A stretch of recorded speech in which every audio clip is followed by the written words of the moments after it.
गरीब की दुर्गा भक्ति।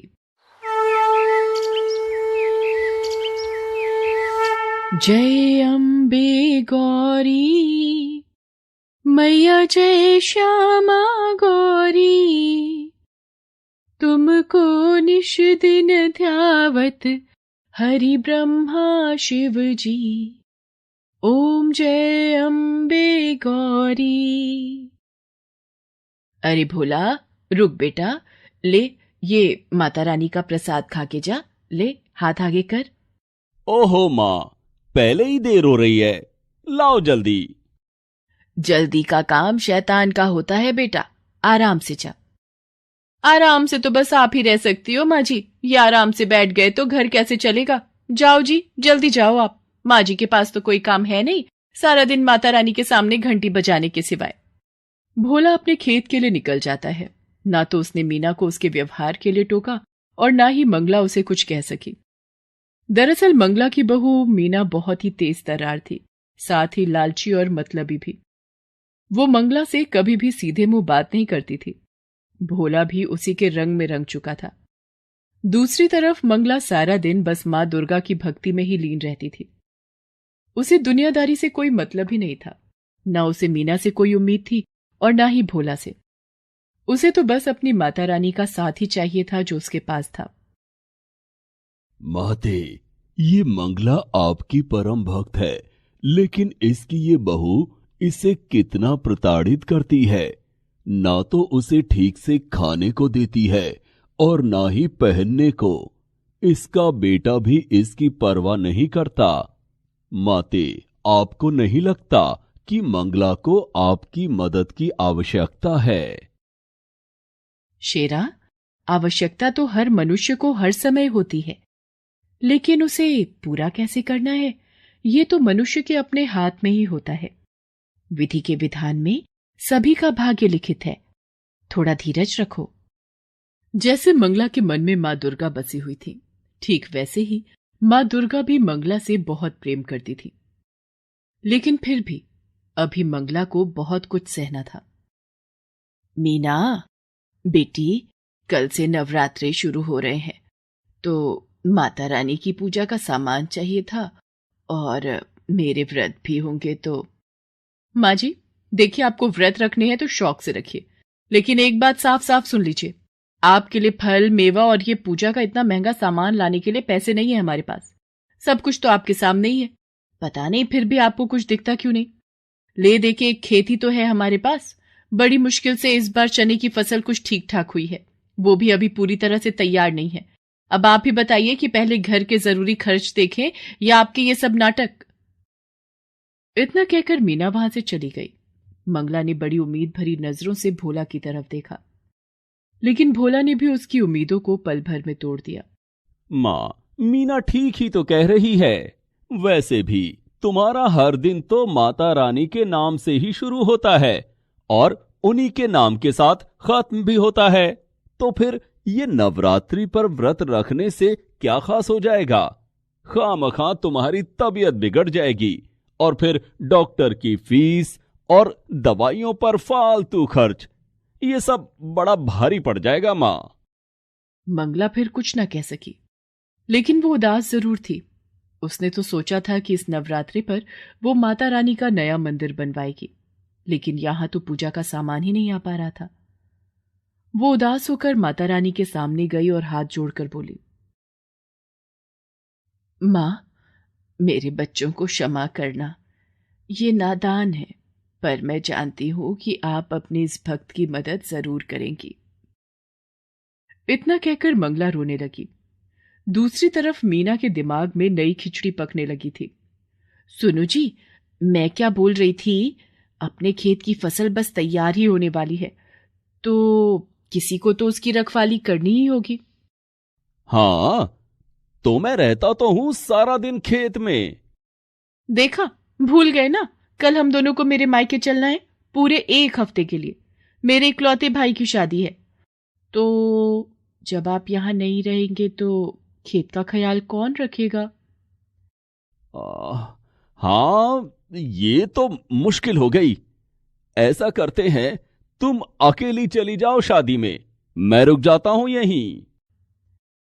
अरे ना ना, आप नहीं चलोगे तो अच्छा लगेगा क्या? और वैसे भी मैंने शादी के लिए सारी तैयारियां कर ली हैं। आपके लिए और अपने लिए नए कपड़े भी खरीद लिए हैं। ये देखिए, शादी की हर रस्म के लिए अलग अलग कपड़े खरीदे हैं मैंने। तो शादी में तो जाना ही है हम दोनों को। तो फिर खेत खेत को कौन देखेगा? माँ जी है ना, वो रखवाली कर लेंगी खेत की। माँ?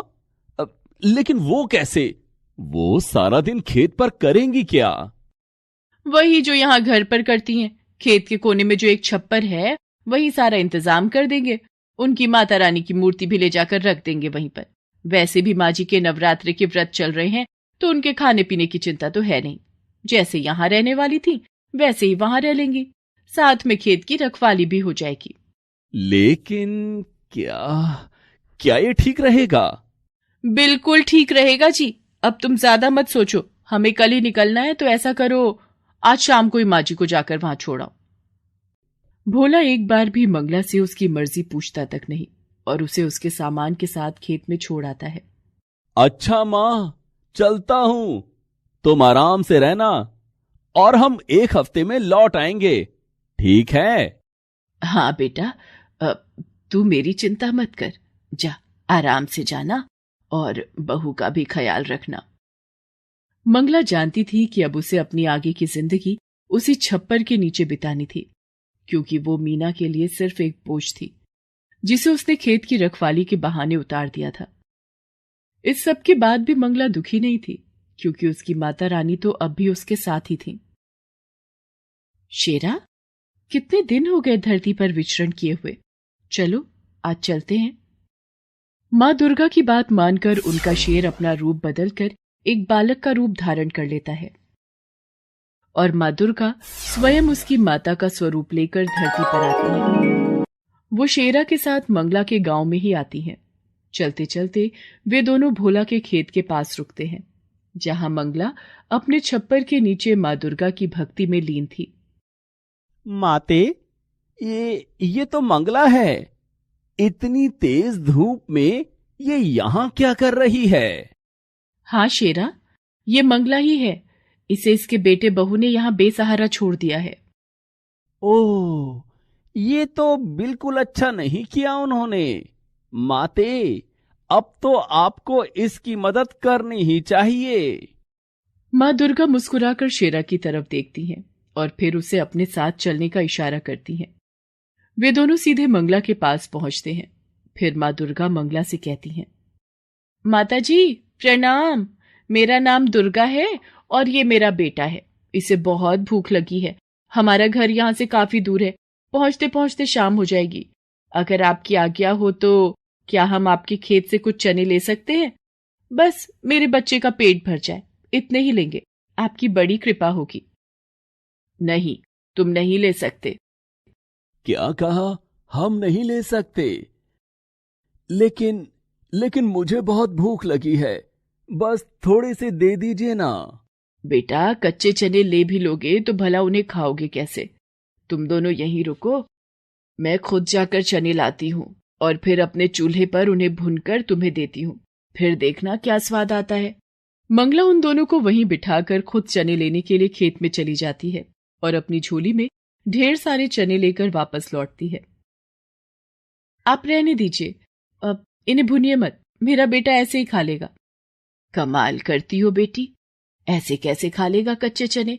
मैंने कहा ना, तुम बस कुछ देर रुको। बेटी, मुझ बुढ़िया के पास और तो कुछ है नहीं। बस जो कर सकती हूँ वो तो करने दो, मुझे अच्छा लगेगा। वैसे भी माता रानी के नवरात्रे चल रहे हैं और पता नहीं मैं कंजक पूजन कर भी पाऊंगी या नहीं। इस प्यारे से बच्चे और तुम्हें चने खिलाकर ही संतोष लेने दो मुझे। इसके बाद मंगला बड़े ही प्यार से अपने चूल्हे पर उन चनों को खूब अच्छे से भूनती है और फिर माँ दुर्गा और शेरा को खिलाती है। इसके बाद, धन्यवाद माता जी, आपके चनों का स्वाद मैं कभी नहीं भूलूंगी। इसके साथ ही माँ दुर्गा शेरा के साथ वहां से जाने लगती है। तभी शेरा उनसे कहता है, माता, मैं जानता हूं कि ये सब मंगला की एक परीक्षा थी, और जहां तक मैं समझता हूं मंगला इस परीक्षा में खरी भी उतरी है। तो क्या उसे कोई इनाम नहीं मिलना चाहिए? माँ दुर्गा एक बार फिर शेरा की तरफ देखकर मुस्कुराती हैं और फिर वो मंगला की तरफ अपना हाथ उठाती हैं। उनके आशीर्वाद से निकले प्रकाश से मंगला पूरी की पूरी सोने की बन जाती है। हालांकि वो एक मूर्ति नहीं थी, लेकिन अब सोने की एक चलती फिरती इंसान थी। और सबसे खास बात तो ये थी कि खुद मंगला को इस बात का एहसास नहीं था। इसके बाद मंगला को जिस किसी ने भी देखा वो अचंभे में पड़ गया। अब तो सारा गांव ही मंगला को अपने साथ रखने को तैयार था, यहां तक कि मीना भी। माँ जी, चलिए घर चलिए हमारे साथ। अब आपको यहाँ रहने की कोई जरूरत नहीं। मैं आपकी खूब सेवा करूंगी। नहीं बहू, तुम्हें परेशान होने की जरूरत नहीं है। अब तो पूरा गांव मुझे रखने को तैयार है। अरे ऐसे कैसे? आप किसी के भी साथ चली जाएंगी? माँ जी, हम आपके सगे हैं, हमसे ज्यादा प्यार आपको कौन करेगा भला? और वैसे भी माँ जी, सबको आपसे बस सोना चाहिए, आपकी तो यहाँ किसी को नहीं पड़ी। हाँ बहू, तुम्हारी ये बात तो बिल्कुल सच है। इसीलिए मैंने तय किया है कि मैं किसी के साथ नहीं जाऊंगी, अपनी माता रानी के साथ यहीं रहूंगी हमेशा। नहीं माँ जी, मैंने कहा ना, आप मेरे साथ चलिए, अपने घर चलिए। हम आपके लिए माता रानी का बहुत बड़ा मंदिर बनवा कर देंगे। आप सारा दिन माता रानी की पूजा करना। और अब से हर नवरात्रि हम माता रानी के नाम से जागरण भी करवाएंगे। नहीं बहू, अब इस सब की जरूरत नहीं है।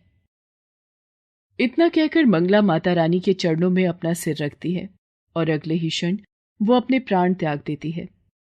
ऐसा लग रहा था मानो उसने माता रानी के चरणों में ही मोक्ष को प्राप्त कर लिया था। मंगला को जो चाहिए था वो उसे मिल गया था, लेकिन मीना को नहीं, क्योंकि ना तो अब मंगला सोने की थी और ना ही मीना के किसी काम की। Please subscribe this channel.